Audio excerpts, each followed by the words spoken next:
presume you've booked holidays from work. Now you have to go back into work on the Monday or Tuesday morning and say, here, I'm back. Can I actually have that holiday in 2 weeks' time now that you've already got cover for? Mickey Hart here, you're listening to the GAA Hour Football Show. The GAA Hour with Colin Parkinson is brought to you by Paddy Power, home of the Money Back Special. I'm not finished yet, it took me a long time to get here. So after Andy Moran attempting to sabotage the first All-Ireland final, Chris Barrett, now we have Ger Cafferty trying to sabotage the replay. What's going on? You're not in the final and you're trying to take over All-Ireland final week. Yeah, look, I think we're still trying to stay in the media there, you know. Like Ger has been a great soldier for Mayo. And has been, I think, plagued by injuries the last few years. Had a really, really bad hamstring injury, I think 2 or 3 years ago. Came back this year, played very, very well in a league match against Cavan. Looked back to his best, but had troubles then throughout the year. So I'd imagine that was a factor in his decision. But no, he's a good friend of mine, and he's been a phenomenal servant to Mayo football. So I wish him the best. Yeah, no, I think we all wish him the best. And like the last time I spoke to you, you weren't sure who's going to retire. Now we have 2 lads gone, and who knows? You're dropping like flies here now. Who knows? Who knows? Right, get back to the game here, because Darragh O'Shea had an interesting piece on the Irish Times last week. And he was talking about, he says, this is going to sound very traditional, but Saturday night just isn't right for me with an All-Ireland final. Saturday nights are for league games and club games and qualifiers. Even Super 8s games and All-Ireland semi-finals at a push. But an All-Ireland final should be the main game of the day in the middle of the afternoon. Like, what's your thoughts, both of you? I'll start with you, Chris, on this. I can see where he's coming from, but there's nowhere else to put it. And I don't know, there's something a little bit different about an All-Ireland final on a Saturday evening as well. Yeah, to be honest, it wouldn't bother me in the slightest. I think I like Saturday night games. And, you know, to say that it's been pushed down the pecking order, it'll be a full house in Croke Park for an All-Ireland final. I don't think the setting or the timing of it will come into the players' minds. I think the one difference it will cause is, I guess, the run-up to the match. It's a long wait. It's the later game. Yeah. And generally anything after 3 or 4 o'clock, there can be a bit of a lag. You know, up to 3 or 4, you can kind of fit in your meals, you can get an extra snooze in maybe. But when you're getting past the 4 or 5 o'clock mark, there is a bit of a drag there, so that'll have to be factored in. But no, I don't think it's going to come into the minds of the players at all. Like, I mean, you know, they get an extra day off for their celebrations or commiserations, whatever it is. True. Like, so it's. But it's, I suppose, when you're so used to a 4 o'clock kickoff and you have your routine set down, it probably is a little bit difficult. Like you say, those extra 2 hours, is everything pushed? I'm sure you won't be able to sleep 2 hours more in the morning because you'd be just so nervous. So like your routine does change a little bit, I suppose. Yeah, well, I guess it's usually between a 2 and a 4 o'clock. So it's not as if it's, you know, rigid to the 4 either. You know, you're not set in stone. But I think like it'll just mean maybe they push out breakfast an extra half an hour in the morning. You obviously don't let lads sleep in too early or too late, because you try and get the block meals in. But it's an extra hour to fill at some stage during the day. Yeah. They'll be able to do it. Like, you'll probably maybe go back to bed at, you know, 1 o'clock or 12 o'clock after your meal or before your meal, but go for a walk, do something. Exactly, just kind of distract yourself. Darragh O'Shea's given out about the floodlights as well, Conan. He says, anyone who ever kicked a ball dreamed of playing in an All-Ireland final, and when they did, the floodlights weren't on. So he's speaking on behalf of anyone who's ever dreamed about playing in All-Ireland. Floodlights are for winter football. They're for fitting a game in when it's getting tight. This is the last game of the GAA summer. Surely to God, it's not much to ask. You do the players the courtesy of not making them feel like they're an inconvenience. I don't know, he's over the top on this altogether. I would say Saturday night game, like Chris says, doesn't enter the players' heads. And I'd say an extra week would be more torturous than a Saturday night, you know, because the women's final is on the Sunday. Yeah, and then the club players would be whinging about an extra week as well. There's no other place. I remember the Mayo Dublin replay. I think that was in October, the 1st of October maybe. Oh, that was a long, yeah. But it was like red sky, floodlights, and it actually added to the occasion. I thought it felt a bit more special. If I can, like, All-Ireland finals don't need to feel more special, but I just thought the setting of it was very nice, and just because of that sort of fallen night and the floodlights just sort of added to it. Yeah, it's a traditional opinion, and it's a little bit like, if you think like that, then there'll never be any Saturday night games. Like, that's the case in every other sport. He does also talk about experience, and he talks about Kerry had 15 different players, including subs, playing in their first All-Ireland final.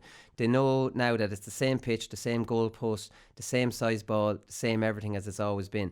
The mystique around it has gone. Me and Conan have never played in an All-Ireland senior final. I obviously played in a minor final, which was a huge thing. Did you know that, Chris? I knew that, yeah. But the mystique around it, 13 was your first final, right? So, like, I mean, how did getting over that final help you for the next one, if you know what I mean? Like this experience, obviously, in every kind of profession or walk of life, experience is important. Yeah, I think that'll probably work for both teams. Kerry did have a lot of new guys there, but even Dublin were bringing on, Paddy Small came on, his first final, I think, as well. So, and I think he came on and he looked a bit, I remember watching the first ball he was going for, he looked to be going 3/4 pace, and you can't do anything 3/4 pace in All-Ireland final, but it certainly helps. Like the occasion it's huge, it's something you look forward to, and I think as a player at that level, if that's going to spook you, then you're not in the right place anyway. But even for the likes of maybe David Clifford now as well, I thought he looked, not that he looked nervous, but I think I get the sense that he's coming into that game thinking, I'm going to be the man here. Yeah, a lot of expectation on him too. Yeah, like, and I think probably he put it on his own shoulders as well. Like, he's a very talented player, but looking at some of the shots he took in the first few minutes, they were slightly rushed compared to what you would expect to see from him. And I think even for him, it's like, okay, well, that's what it's going to be like now. I don't have to shoot within a millisecond of getting the ball. I can calm down a little bit. So, I think it works for both sides, but definitely probably Kerry, but with having more of them. Correct, yeah. But another thing a lot of people say is that when you're young, you just go and play the game. When you're older, you overthink it and you overanalyze it, and you're actually weirdly a bit more nervous when you're older than you were when you were younger. Do you know what I mean? Or is that, like, it depends on the person, I suppose? I think it completely depends on the person. I think, Killian Spillane came on and obviously didn't overthink anything. All he was thinking about was goal when he got that ball and put it in the back of the net.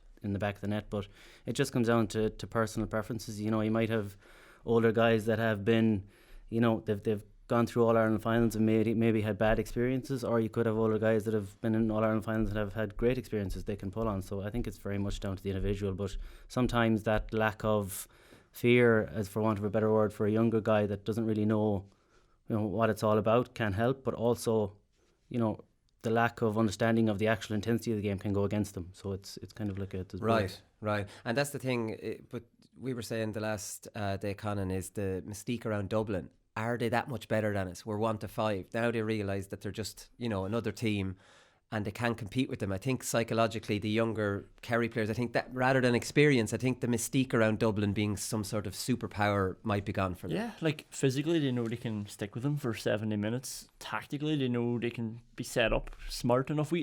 How long did we talk about kickouts for? And Kerry did very well, like on both ends, so they know that they can get around that.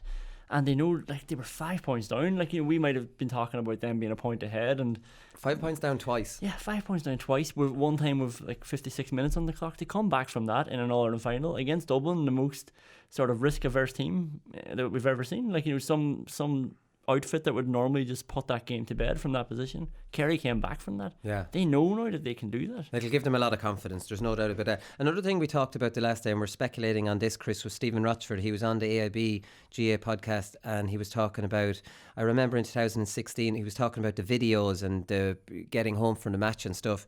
And he says, I remember in 2016, they were on top of it while we were still travelling. It took us until Tuesday or Wednesday before we got going. Dublin will recalibrate very, very quickly based on geography.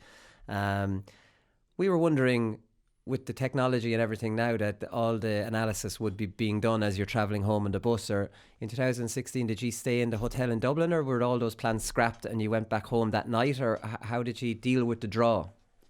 We stayed in Dublin. Stayed in the hotel that night, and the guys travelled back on the Monday. And what about the banquet that would have been planned? Was that had, or was that like? It was had, yeah, it was had. So we made an appearance. I guess you have 1,500 people there too that still turned up and still supporting you. And if they're turning up, you gotta turn up at least, and spend an hour there and then off to bed. But it's a 2-week turnaround at the end of the day. I wouldn't be making a whole lot of, Dublin being able to do their video analysis on Sunday evening rather than Monday morning or whenever it gets done, because you're not going to discuss it until Wednesday night at training anyway. And a lot of the video analysis is done at that point. I mean, really, it's pinpointing certain things within the game that you'll probably see visually anyway. Like the coaches probably know, Jim Gavin and Peter Keane probably know, a couple of days afterwards what tweaks they're going to make, what worked, what didn't work. So I think, obviously it would have been ideal if we were living in Dublin and could crack back into it. But if I was to think of one disadvantage, was like if Dublin are kind of quite close together, if Jim Gavin wants to pull a kind of an emergency meeting, just to discuss maybe walk through kickouts or do something, in your tracksuits for an hour some evening, then he can pull them all together and they're, within an hour, and then they're back in bed by 10 o'clock. But I don't think the video analysis thing is yeah, huge. That's what we were saying the last time. We didn't think it was going to be all that big. But what else about a draw? Like, I mean, I presume you've booked holidays from work. Now you have to go back into work on the Monday or Tuesday morning and say, here, I'm back. Can I actually have that holiday in 2 weeks' time now that you've already got cover for? Yeah. That's where the Saturday night game helps, actually. You pull back a day of annual leave. But it just, lads will just adapt to it. It has to be done. And I think, generally your employers at this stage know that it's a fairly big deal, so there's not going to be any problem there. But yeah, they'll see the phone call coming on the Monday morning. I'm coming in. Yeah, exactly. Or they mightn't be in themselves. They might be following you down on the bus. But replays they're a strange beast. I guess you're coming off the field and you're thinking, okay, another 2 weeks here. Like it's a little bit of, I don't know, purgatory in a sense. Yeah. And the first week, especially afterwards, you're like, come on, this needs to get over. But by the time of the second week, I think this week it'll kind of be back into normal pre-match, week of the match kind of preparation. You're kind of forgotten about the replay. But it does, like, especially the night afterwards and the Monday, you're kind of thinking, why didn't we just play extra time or something like that? Yeah. But, does the pressure ramp up a little bit more for the replay than it did for the first game, or would it be just kind of similar enough? I think it's similar. Again, it depends on the player, and maybe depends on how they'd get on the first day. Obviously, you might have guys, as I said, that were under pressure the last day, that have a point to prove, and they might be thinking a little bit more about it than the guy that played well, or Killian Spillane that came on. He's probably looking forward to it, and will I get a chance in the team? And other guys that played well, and then you've maybe the likes of Johnny Cooper, who got the red card. He's really intent on making up for that. So it's very individual, I think. Yeah, no, it is the individual. Just mentioning Johnny Cooper, I was reading this stat here, and it's Dublin discipline, and Cooper's red card was the 5th successive All-Ireland final where they've had a player either black carded or red carded. James McCarthy got a black in 16, Cooper got a black in 16, John Small has been sent off in 17 and 18, and now Cooper sent out. It's not something I associated with Dublin in that period as being ill discipline, but that's a decent enough rap sheet for All-Ireland finals, isn't it? Yeah, and John Small was sort of treading the line early on again. Small was in trouble, yeah. Yeah, it sort of comes down to, like, that was just Cooper marking David Clifford, and Clifford getting the better of him a little bit, so I don't think it was anything that he went out and thought, I'll sort of do this boy over and give him a lesson or anything like that. Yeah. It just sort of came into it. Yeah, it's interesting stats and you put it together, but I suppose if you look through them all, they're probably all a little bit... Yeah. There's an excuse for all of them, maybe. Yeah, I think the referee has a huge bearing as well. And I think because David Goff, I'd even know David Goff is a guy that likes to keep an eye down the field. When we say the attacking team are coming forward, he will keep an eye to see if there's a bit of pulling going on. His umpires are very, very in on the game. Like, they will be talking to you and they'll be talking to him if there's a bit of pulling going on. So I think that had a huge factor. The umpires will actually be saying, watch lads, Yeah, exactly. So there, and I think, David he will say before matches sometimes too, just keep an eye on that, guys. I will be watching out for it. So, And that's fair enough. Like, that is fair enough. Wouldn't that surprise you even more about Johnny Cooper? Because he's a smart fella, to be wrestling with him as much as he was, knowing it was Goff. Yeah, true. I guess that'll all come into his thought process this week. You have to try and find the line. Like, I think Clifford got a few points off, or a few shots off quite early, and even if they don't go over as a defender, you're kind of thinking, that was out of my hands. I wasn't impacting there. Like, that could have easily gone over. Like, so I'd say maybe that came into his mind, and it put a little bit of pressure on him. So it'll be interesting to see what happens this weekend. Yeah, no, it definitely will. So Joe Brawley got the bullet from the RT panel, so Stephen Rochford is going to replace him. I don't think this is a huge surprise to too many people. Like, I mean, we know that Declan McBennett is very set against personal attacks. He said that on this show. He said personal attack is something that's neither information-based or informed opinion. And I suppose Joe saying that David Goff had been influenced by Kerry media when really only Eamon Fitzmaurice and Aidan O'Mahony had said anything. The Kerry camp had completely, welcomed the decision. He was a dead man walking then really after that, and we talked about the farce halftime was and everything. So this isn't a big surprise, right? Yeah, and he's basically questioning Goff's integrity there when he's saying something like that, is suggesting that Goff is making a decision based on external factors when Goff is just making the right decision, as we all the saw, right decision, and making it objectively from what he's seeing. So it's a shame. Like, I actually remember thinking a couple of years back, maybe 3, thinking Joe Brawley's probably one of the best pundits out there, because when he shuts up and actually just analyses a game, but that's very rare. Good, and it is very rare, and it got more and more rare as the seasons went by. And I'd say he's probably somebody you can't talk to that way. I've never worked with him, but I'd imagine if Declan McBennett's trying to slap him on the wrist, I don't imagine Joe takes it on board that often. Yeah, that's the thing. Like, I mean, it had. I think Joe has made the mistake, Chris, of thinking that he is the attraction rather than the game. And you hear some people saying, "Oh, well, Joe's box office." Like, I mean, the All-Ireland final is box office. Johnny Cooper getting sent off is box office. David Clifford is box office. Joe Brawley is not box office. Like, anyone that says Joe Brawley's box office, what are you talking about? Like, what does that even mean? Yeah, I think, Conan, you probably hit the nail on the head there. I think they've kind of maybe gone away from the actual analysis a little bit, and you know, sometimes it feels like it's the guys having the crack in the pub, and they want to talk about, you know, their opinions maybe, rather than what's actually happening in front of the game, and you know, sometimes get carried away and say stuff that's inflammatory rather than actually analysing it. You know, even at the end of the game, I remember, I think they went 5-10 minutes maybe of an analysis without even mentioning the red card, and I was like, I mean, you know, Joe was praising Pat Spillane for his nephew, who did brilliantly, but no one here has spoken about the elephant in the room, which that they played with 14 men, and that seems to have been forgotten about. So I think it was obviously made because of the Goff comments, but you know, I think he'll probably learn from that. You can't question a guy like that. He's the ref of the All-Ireland final. He's done brilliantly in the past. Yeah, and he had a great game in the All-Ireland final. No, I think he had an excellent game. I think it was tough decisions to make. And I think he made all the right decisions, to be honest. I think there was a couple of borderline ones, but that's always going to be to the behest of the ref, whether, you know, those 50-50s, it's either going to go one way or the other. And I don't think he made too many, you know, calls that you would look back on and say he was definitely wrong there. Yeah, no, I don't think so. Yeah, it's very ballsy of RTE, you have to say. Like, because obviously he doesn't bring in numbers because people are watching it anyway, but he brings in engagement, interaction, gets people talking. You know, even his columns get the country talking.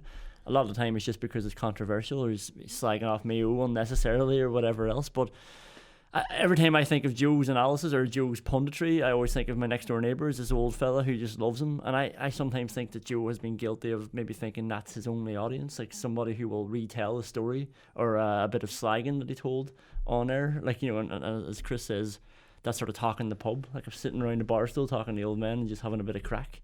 You know, and there's like 1 million people tuning in to watch this. But that's the thing. I wouldn't mind him too much during an Ulster Championship match where there's not much to talk about. You know, in the last 5 years, when it's a boring game, he might liven it up a little bit. There's not too many talking points out of it because the analysis got very samey, right? Well, they're passing around the screen and now they're looking for a off-the-shoulder run and they're breaking through.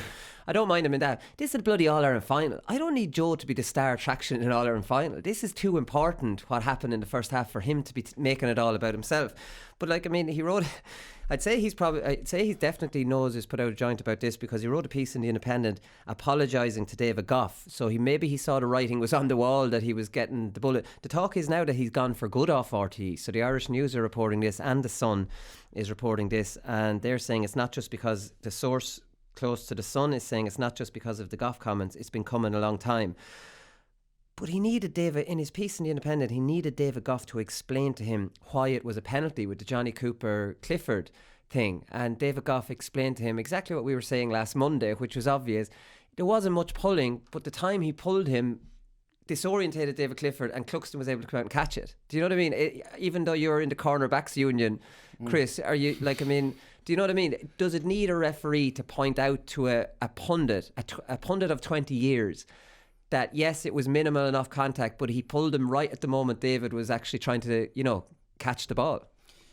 Yeah, I agree. I think, you know, I'm in the cornerback fraternity here, and I think, you know, a little bit of contact isn't, it's all part of the game. But again, I'll go back to my point. If it's a 50-50 call, then it's up to the discretion of the ref. And, you know, one person can look at that and say it was a penalty. Another person might look and say, well, you could have given him benefit of the doubt. Both of them were at it, but there's no major controversy there in my eyes, because he made the call based on his own views, and if it went either way, I think there's no controversy. You know, if there was no penalty given, you can kind of shake it off and say, well, fair enough, you know, it's All-Ireland final. He's probably made the decision to let a bit more contact happen, just to let the flow of the game, or he's gone by the letter of the law, which he has, and he has that discretion to do that.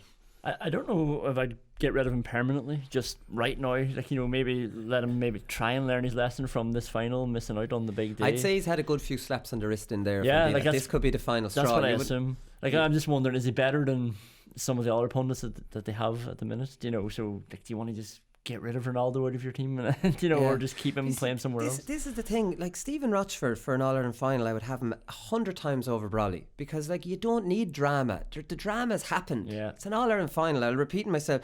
I remember for years Dunphy, Giles and Brady in RT, they were kind of box office where you'd actually be tuning in to see what they say. There'd be a bit of drama. Dunphy be going off, but then you remember there, like, a lot of the time when you'd be tuning in, they'd be run-of-the-mill Champions League games. Yeah.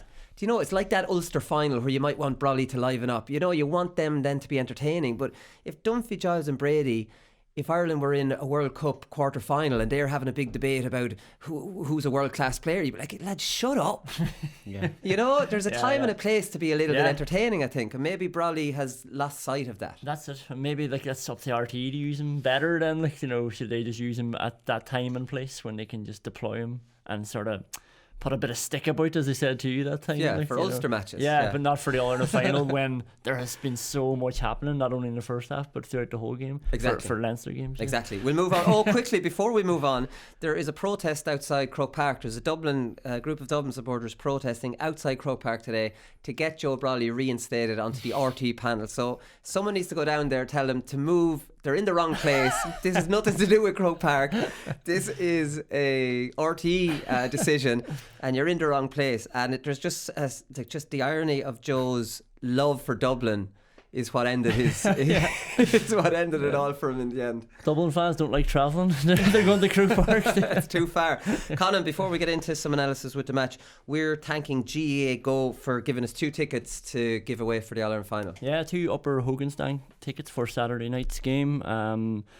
There's a competition or just a retweet and follow thing on the GAA Hour account, so go get it there, retweet it, follow, and there's also going to be 5 passes for a GAA Go membership to watch the All-Ireland final, which would normally be 20 quid. So if you're outside of Ireland, I think 170 people tuned in outside of Ireland for the last game. So 170 countries. All right. 170 people. Jesus. Yeah. How is this commercially viable? 170 people. People from 170 countries out of 195 in the world. Yeah. So like, obviously it's worldwide, and there's a lot of people who are phenomenal. Who are tuning in for it. So we're going to give away 5 passes for that as well. That will be on the Sports Joe Twitter account. Okay. Keep an eye out for it. Brilliant stuff. So thanks very much to GAA Go for that. We'll be back and we'll talk about the match.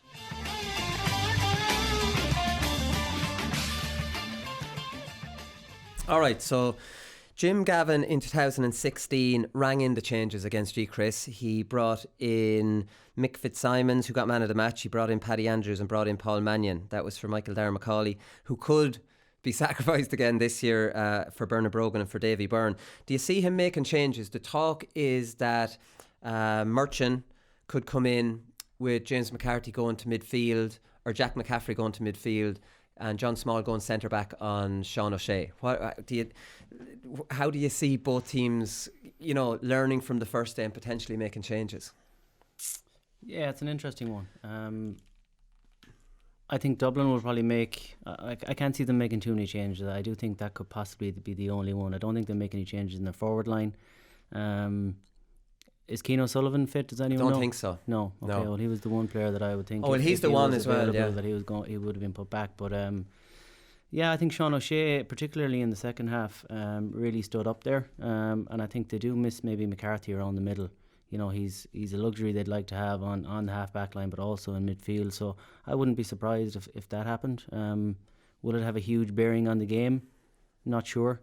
You know, I'm not sure it'll have a huge impact. I think pushing McCarthy up, you know, might might suit Dublin better. But Well, it definitely suit Dublin better. And then you have to question how long will he last up there, because they seem to detail him to mark Tommy Walsh. So now, you know, maybe Jack McCaffrey, some people are saying, to midfield. It's hard to know. One thing I would say, that if John Small goes in and Sean O'Shea, that makes sense to me if James McCarthy moves out. But I would worry about Merchant and Stephen O'Brien. Merchant's tiny, Stephen O'Brien's a bull, and he's taking you on every time. And I could see him just pushing him out. If I was Stephen O'Brien and Merchant was marking me, I wouldn't drift all over the field. I'd hold the half forward line and I'd get it in dangerous areas. And sure, Stephen O'Brien only knows one way to play. Yeah, and it's one of the things that Jim Gavin surely would be happy about after the last game, that Stephen O'Brien was kept out of it. Because John Small's good at that. Yeah, and you know, O'Brien would have been a big headache for them coming into it. The Davy Byrne thing is interesting, because obviously he was left free a lot in the last game, so I wonder, should Philly McMahon come in there, because he can play some ball, he can mark if he has to, and if Tommy Walsh comes on, then that rids him of that problem of trying to shift James McCarthy back to mark Tommy Walsh. Yeah. So you'd have Philly McMahon there. If Walsh starts, great, put him on him. And if he doesn't start, then he can be the free man, he can carry the ball up the pitch or whatever. Yeah, I think that's it. If James McCarthy goes to midfield, it's too much disruption then to have to take him out of there and put him back full back. Whereas, like you say, if it's, you know, Philly McMahon starts, he marked Aidan O'Shea when you used to play him full forward, and he's a big strong fella, Philly. Although he's gone completely out of favour, so I don't really know what to think of that. I do think Johnny Cooper potentially will be the sweeper this time. I think they'll take him out of the firing line. What do you think? if I were Johnny Cooper, I'd probably be going back to Jim Gavin and saying, put me back in again, coach. On Clifford? On Clifford, He won't do it though. Jeez, he got a terrible roasting. I'm not sure. I think they might start with him again. I think he'd probably, Johnny Cooper has been probably one of his most trusted guys. Like, even when he's been injured, he's brought him straight back in. Yeah. So I wouldn't be surprised at all if Johnny Cooper was put straight back in on Clifford Even though Fitzsimons did much better on Clifford. Yeah, I think Fitzsimons, but Gainey is also a guy you have to watch out for. Yeah. I think Davy Byrne did well the last day. I'd be surprised if he's dropped out of the team. Yeah, I thought he did well. I was just wondering, like, He didn't can he play get more out of that position? Yeah, he didn't play this. Davy Byrne was kind of left free a lot of the time, and I don't think he's able to. I don't think he's very good at that role. Because of the way Kerry reshuffled, Paul Murphy was left a bit free, but you never saw Davy Byrne covering Clifford. Yeah, he was floating around. Not really. I don't know. I think that obviously they missed Cian O'Sullivan, which we know right well. He would know how to deal with that situation an awful lot better. Yeah, and I think the other thing with Cian O'Sullivan, anytime Philly was deployed on Aidan O'Shea, I remember Cian O'Sullivan was within a hair's breadth of it. So he was always very good at knowing when to drop off his main man to actually cover in behind. So it'll be the Tommy Walsh question. It will have to come in. I don't think he'll start on the opposite side, but definitely someone will need to be detailed to mark him when he comes in. But who that is now is up to Peter Keane. Yeah, and that's the big thing as well. We said this before the first game, that Philly and Keane were the two men that were his go-to men to mark Aidan O'Shea, and they're not there anymore. So it wasn't rocket science to know Tommy Walsh was going to cause a lot of problems. And the idea that James McCarthy, just because he's their biggest back, who's a natural half-back or midfielder, suddenly can go in full-back and be able to mark like it was the ball from David Moore into Tommy Walsh. James McCarthy was at sea for that. Why, just because you're big, does it, like, Philly McMahon's not big, and he would have better instincts of how to, lean his body into Tommy Walsh. And just because you're big, doesn't mean you can play in the full-back line, which is a specialised position anyway. I remember thinking this when Aidan O'Shea went back to mark Kieran Donaghy, and it worked because Kerry didn't use Kieran Donaghy any other way. They didn't try to find that ball in front of him or wait for Donaghy to make a run. They just peppered ball on top, and O'Shea was delighted about that. So Peter Keane could be thinking, if we play Walsh from the start, which I don't think he will, they could get a bit of joy out of it. It'll disrupt Dublin, and Walsh is well capable of winning other types of ball than just hoofed ball in on top of him. And it's not like David Moran's hoofing the ball either. He's playing these ping passes. Yeah, no, they were good passes. So what do you see the matchups on the Kerry side? They worked so well. Morley did brilliantly on Mannion, and we didn't expect that. On this show, we didn't expect that matchup. And Thomas Sullivan did very well on Con. You can't imagine that changing. Sometimes it's a weird one, whereas Dublin might make a few changes. Kerry might be like, we did okay, and there's a danger in that. We did well. There's a kind of maybe a danger of congratulating yourself for doing well and not being on that same edge. Yeah. On the Kerry side, I think Morley did very well on Mannion. That'll definitely stay. O'Sullivan did well on Carl O'Callaghan, but Conor O'Callaghan had a huge impact on the game. I think he scored a point, but I think he got maybe 4 of Dean Rock's frees, and you could see that anytime he got the ball, he looked was dangerous, drawing. He looked dangerous first of all, and he was drawing 2 or 3 defenders around him. I think, there was once there, was it in the first? I think it was in the first half. Maybe he got away from Thomas Sullivan, and I think it was maybe I think it was one of the other Kerry backs that was on him, and he went around them and had the shot at goal that was pulled back. He went by nearly three of them. So they will need to keep an eye on him. The interesting thing in my mind is how they're going to deal with Jack McCaffrey. Yeah. I think he had a huge impact on the game the last day, and it was probably Gavin White, I think, was it, that was detailed to... He was indeed. This is the funny thing. This is what everybody thought. Gavin White will do a Paddy Durkin on Jack McCaffrey. So Gavin White lines up against Jack McCaffrey, and he doesn't man-mark him at all. He plays his own game and dropped off Jack McCaffrey.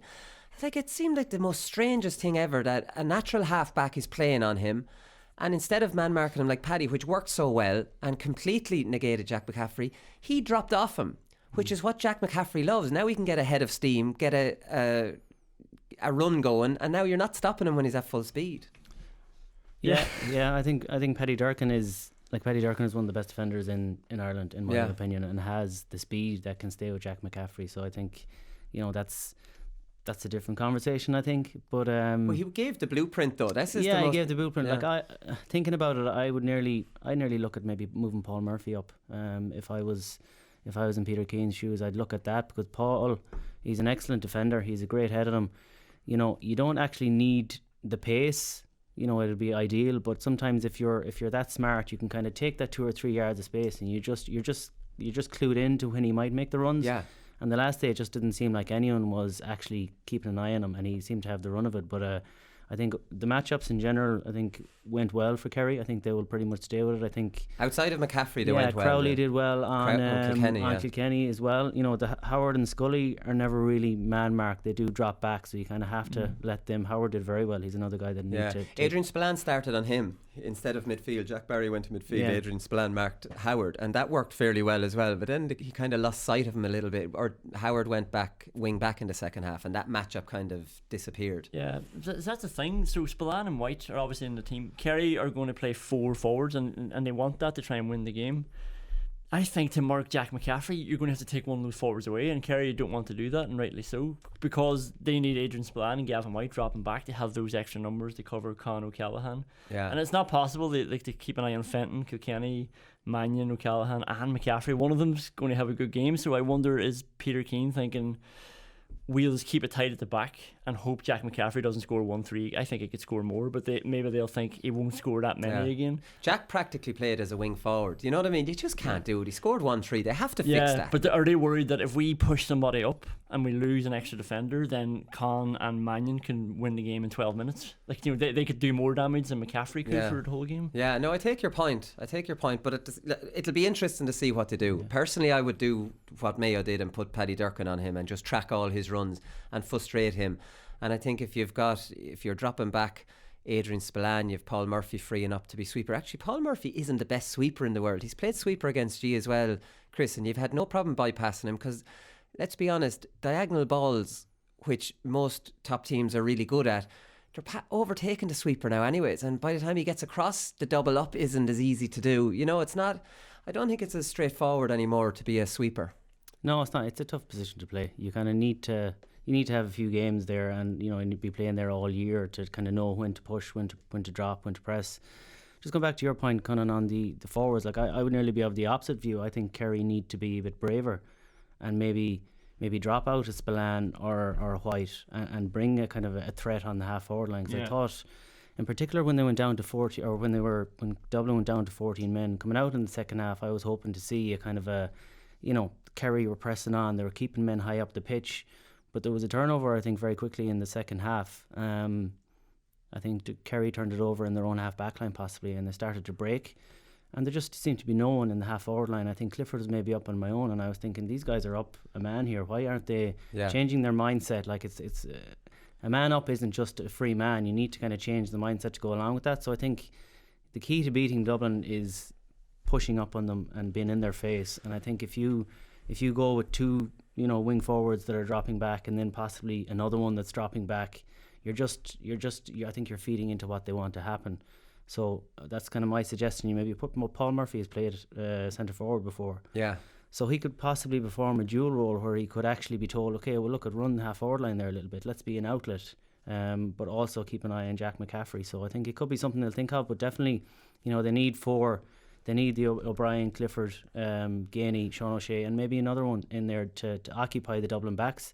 Because the last thing you want to see Kerry doing is dropping back and not having that outlet on the half forward line when they do turn over the ball. Well, they have turned it over. They have the physicality, they have the tacklers to actually turn Dublin over, but it's having the guys up and the confidence to actually leave them up there and not follow everyone back. Yeah, like they did that is when they got good ball in their half forward line, they looked incredibly dangerous because Clifford stayed inside on his own, Geaney drifted out a little bit, and when they could get that quality ball, Stephen O'Brien get it, lay it off, now you're giving good quality ball into Clifford, they looked incredibly dangerous. Like, I mean, in the first half, we were saying on the Monday, like, they could have been 2-6 to 4 points up if they took their chances. The penalty, Geaney's miss off the line, Clifford's two wides, they were doing really, really well.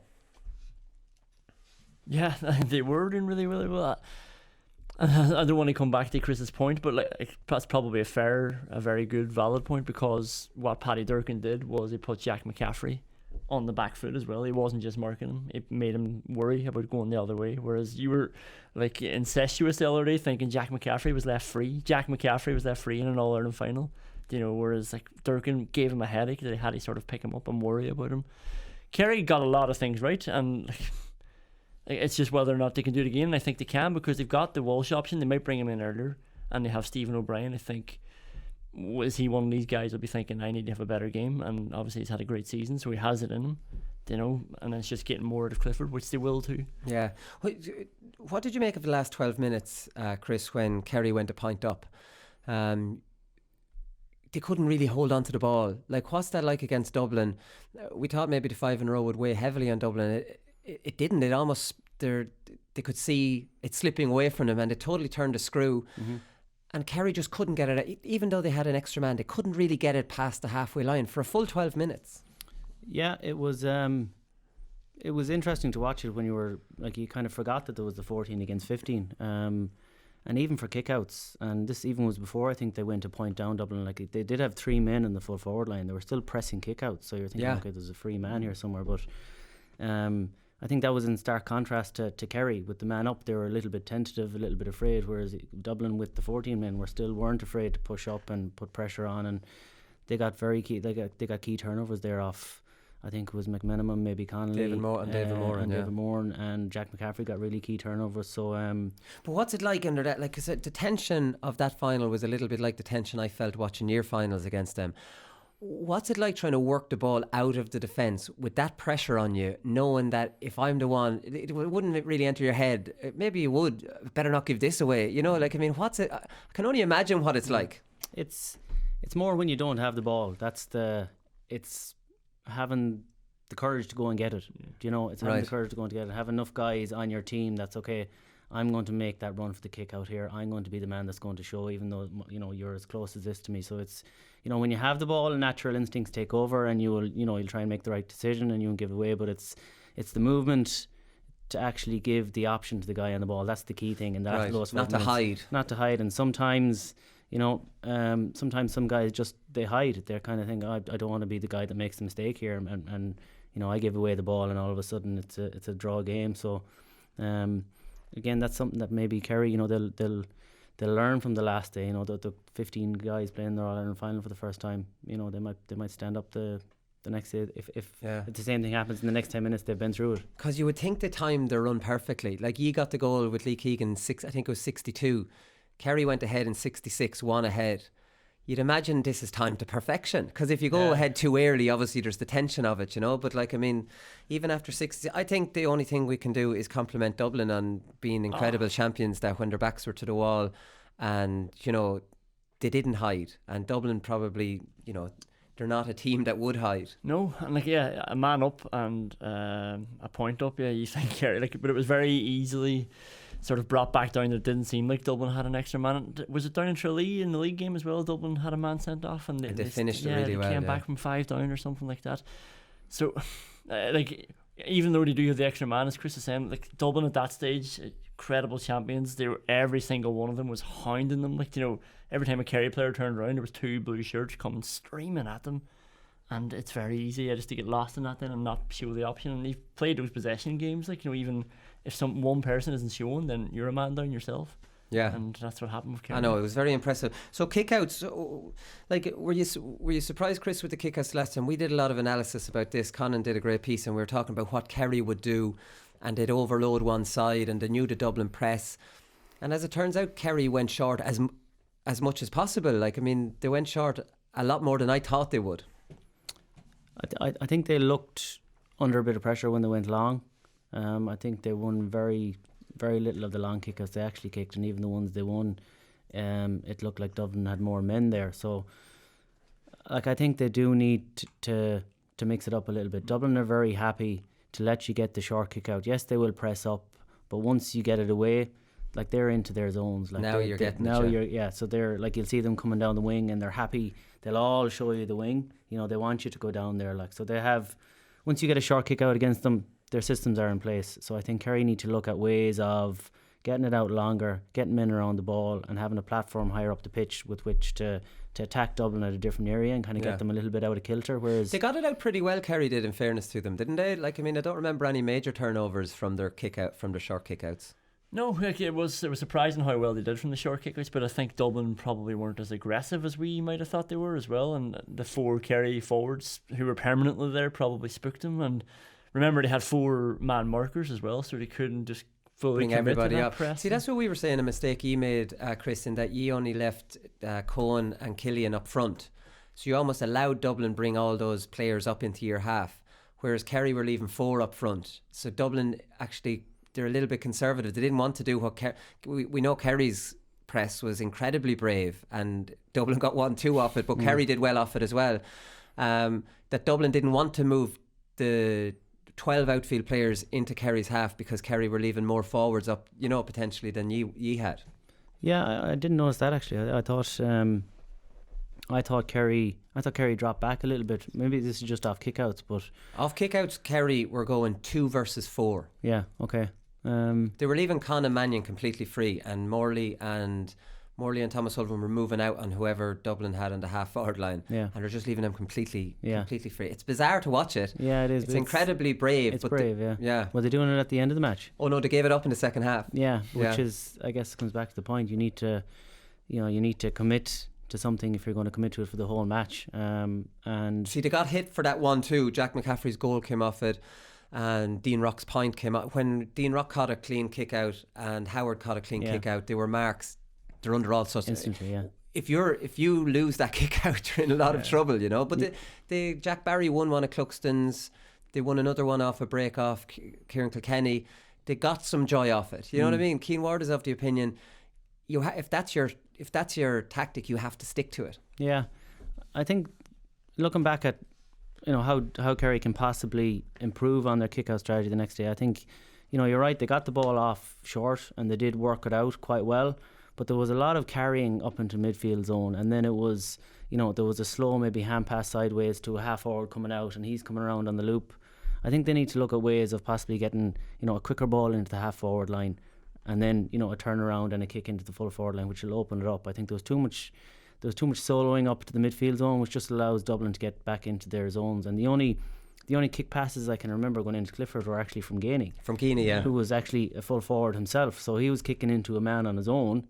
A guy kind of like who ended up being double marked most of the time. So it was kind of Gainey coming out somewhere between half forward and full forward line and a little dink ball in. Whereas I think if Kerry are to get joy and open up Dublin, you know, if they do get the short kick outs, try and get that kick pass into centre forward somewhere, runners coming off him, and then maybe kick pass into both Gainey and Clifford. It'll just make Dublin think a little bit more, because they're very good at getting that extra help back, and especially if you're slow, you'll see the ball going into Clifford, but there'll be 2 guys around him. Yeah, you know, they might be straight around him, but he's not going to be looking to jink left and right because he knows there's no point here. You're robbing Peter to pay Paul. But Kerry's tactic of leaving Clifford in on his own, we saw that against G down in Killarney, and then Boyle is covering one man, so now you've nobody covering Gainey or, you know, whoever, James O'Donoghue that day. Yeah, and that was smart, and it looked like they went with that. Gainey has a more withdrawn role, and now you've got one-on-one with Clifford, and you've pulled a sweeper in on Clifford, and the other fellas have that bit more joy. Yeah, and that kind of goes back to who the half forwards are. Like if you have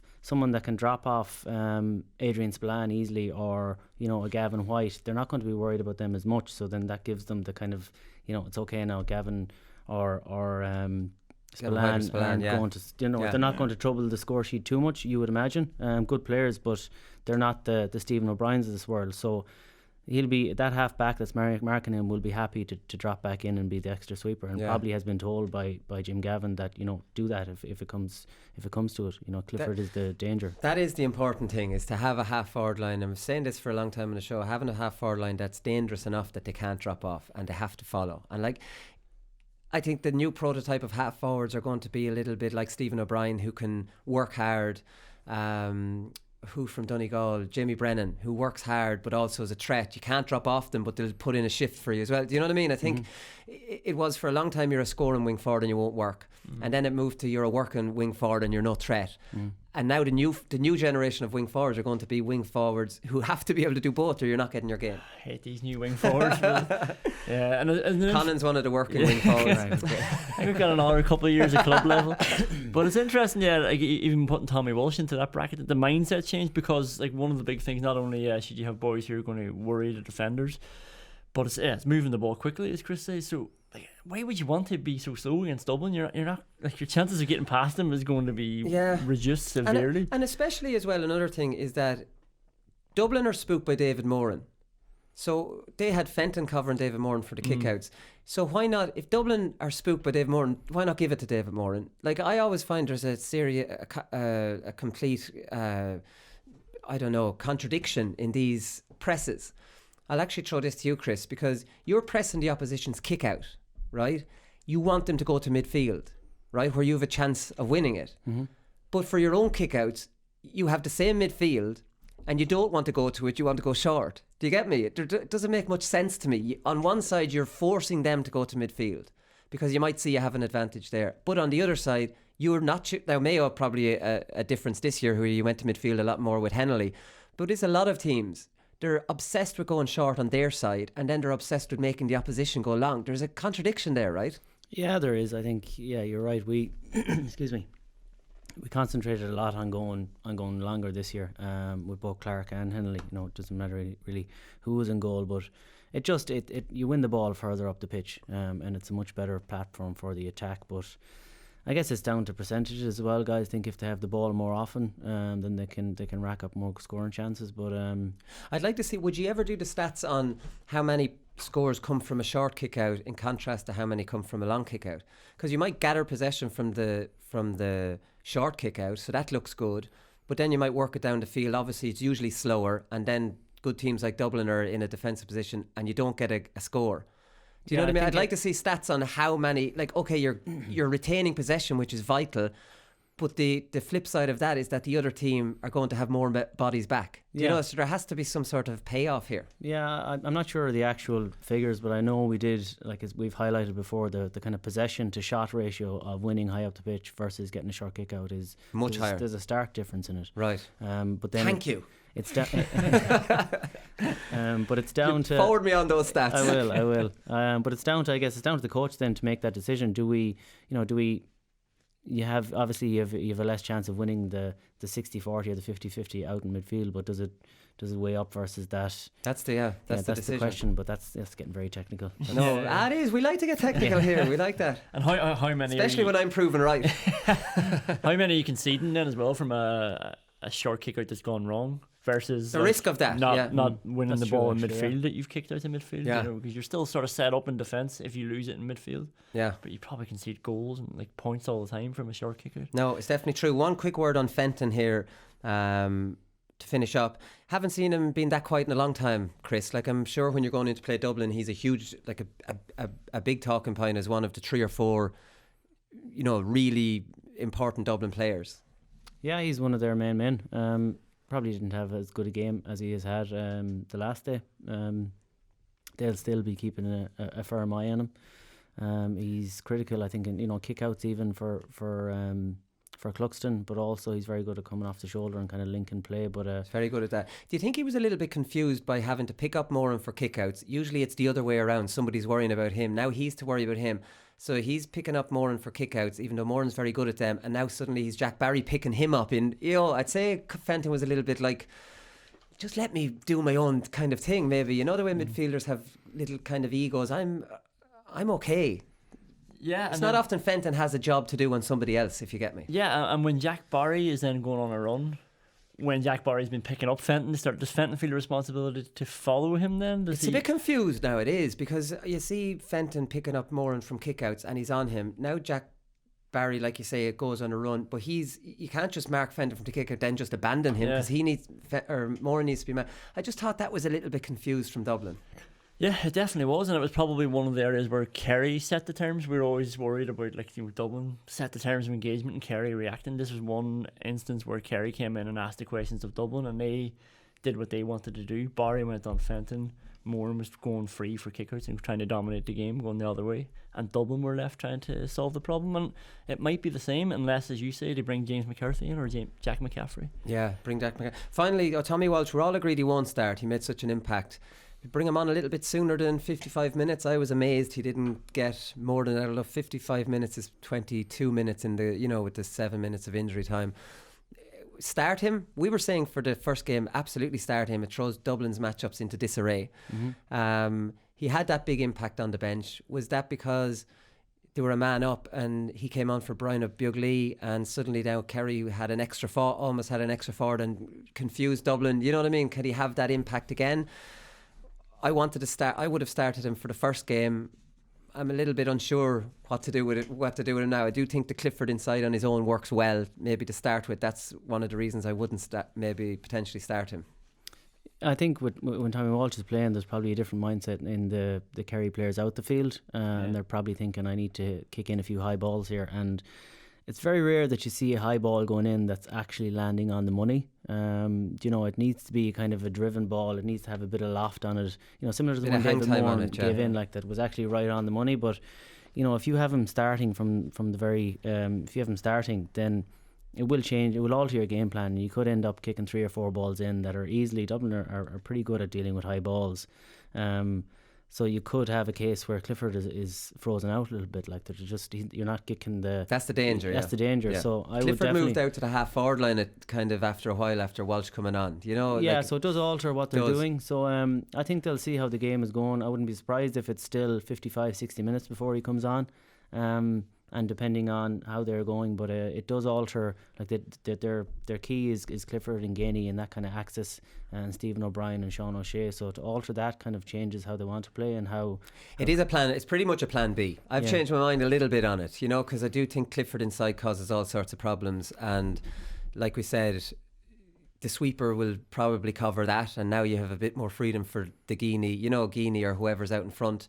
So for that reason, I've changed my mind on Tommy Walsh. What about you, Conan? Yeah, no, I'm probably coming at it from a more conservative viewpoint, but I just think they need the extra help around midfield for Fenton, for halfback at Kilkenny, and just to try and cover the extra bodies to cover for Mannion and O'Callaghan, because I do think Dublin could put the game to bed if you're not always just a little bit cautious, but still have that bravery. They still have the 4 forwards, and then they can bring on Tommy Walsh. So I think they need to start with that same setup. Yeah.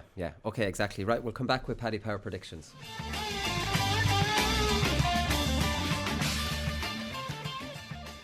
Okay, so Paddy Power predictions. The betting has gone in a little bit here. Dublin were 1-5 the last time. They're 3-10 now. Kerry were 5-1 now. Hold on, Wally. I'm going to need that again. There was an issue here. Jeez, you frightened the heart out of Sorry. Can you hear Paul there as well? Yeah. You can. Yeah. How did that do that? That's my bad. All right, all good. All right. Okay, so Paddy Power predictions. Dublin are 3-10 in from 1-5, and Kerry were 5-1 the last time. Now they're 10-3, so it's pretty much 3-1 and 1-3. Handicap is -4. Conan, I'll start with you. How do you see this one going? I think it's going to be very tight. I wouldn't rule out a draw. I'm not going to back a draw. The draw's gone in as well. I think it's 10-1. I think forget about it then. Yeah, I would have went for a bigger odd, a longer odds. But I think Kerry can beat them, but they have to get everything right. And unfortunately, to beat Dublin, you need to keep all those men quiet who we talk about. Like Dublin have 6-7 match winners. And I just don't think it is possible to keep them quiet, as Jack McCaffrey testified to. If Jack McCaffrey's free again, which I would probably advocate for from a setup point of view, I think he could score more than 1-3. And if you try to mark him, I think somebody else could make hay. So I think Dublin will age it just because they have too many ways to beat you. Yeah, Dublin won't play as bad again, but Kerry won't be as wasteful again. Like I said, they should have been well up in the first half. They were destroying Dublin, you know. So like, I mean, there's two ways of looking at it. Even though a lot of the Dublin players didn't play up to the standard you would be, you know, you would expect. Yeah, I agree. I think it's, you know, both teams can improve. I think if you look at the coaching side as well, I think nearly the most important things in a replay, like your players are one thing, but it's how the coaching sides adapt and react to what happened in the first game.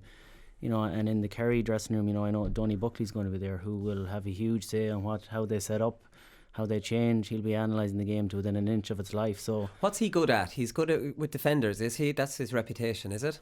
That's his reputation, but Donny is, I think it's nearly a false. He's good at that, but he's an all-round coach / he's a student of the game, I think, as well. So in terms of analysing the opposition and trying to pick out where you can hurt them, I think that's what he's very good at as well. So I think people think, you know, Donny Buckley coach, he's on the pitch, he's doing out drills, but he has a great football mind and he's a huge asset to Kerry, and especially, you know, in a replay situation where you have to kind of sit down and think outside the box and, you know, what have we done wrong, what can we do here that'll pull Dublin out of their comfort zone. And I think Donny will have a huge part to play. And, you know, if I suppose to answer the question before you come to me, I think it will be very, very, I think it'll be tight again. I think Kerry will have got that belief, and I think you're right about the Dublin, you know, the talk that's about them, that they're unbeatable. But I think you'll see that once you push up to them and you match them physically, then, you know, they're just another team that can be beaten, and I think Kerry will have got a lot of confidence from that.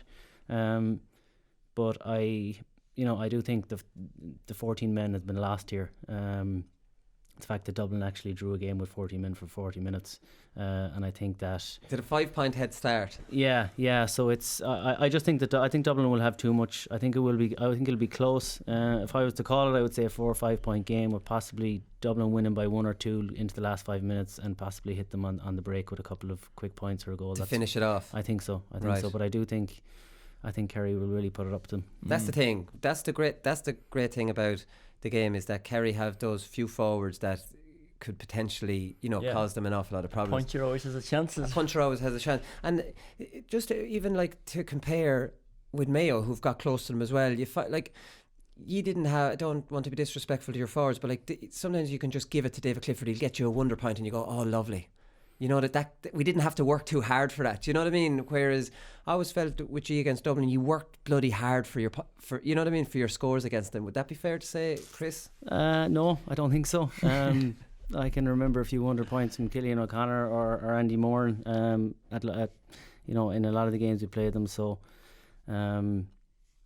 yeah, it'll I think come down to the last few minutes. You do have Clifford and you do have Gainey, who can score points, and then you have Spillane coming on as well, who's kicked a good score. So you always have a puncher's chance when you can match up with them. So yeah, I'm interested to see how it goes, but I think Dublin might have it in the bag at the end of the game, but I think it'll be close for 60-65 minutes. Yeah, I'm of the same opinion. We're all agreeing with each other here. I just think Dublin will probably be that little bit too strong, and again, just inside the 4 handicap. But at the same time, I could see Kerry half time, Dublin full time. Yeah, it's like the 14 men is an interesting one, and I think Dublin deserves serious credit, but it's not beyond the realms of possibility that it'll happen again, because it wasn't like an unlucky call, or, you know, they weren't screwed over. It was a Kerry man getting the better of a Dublin man, and that matchup could happen again, and Dublin man might struggle once more, you know. So it was Kerry who forced that situation into 14 men, Dublin having 14 men. Now Dublin might be wiser to it, but they might not fall for it again. But that's like, you know, Kerry, I think, deserve credit for putting them into that position. Yeah, no, exactly. And I think Stephen O'Brien will go to town on Merchant if that's the matchup, but Merchant might not start, we don't know. But listen, we're only speculating here. Alright, we'll be back on Monday and we'll do a review show. Maybe it'll be our last review show, but after last week you'd never know. It might not be our last review show, we'll see. Right, we'll talk to you then. Good luck.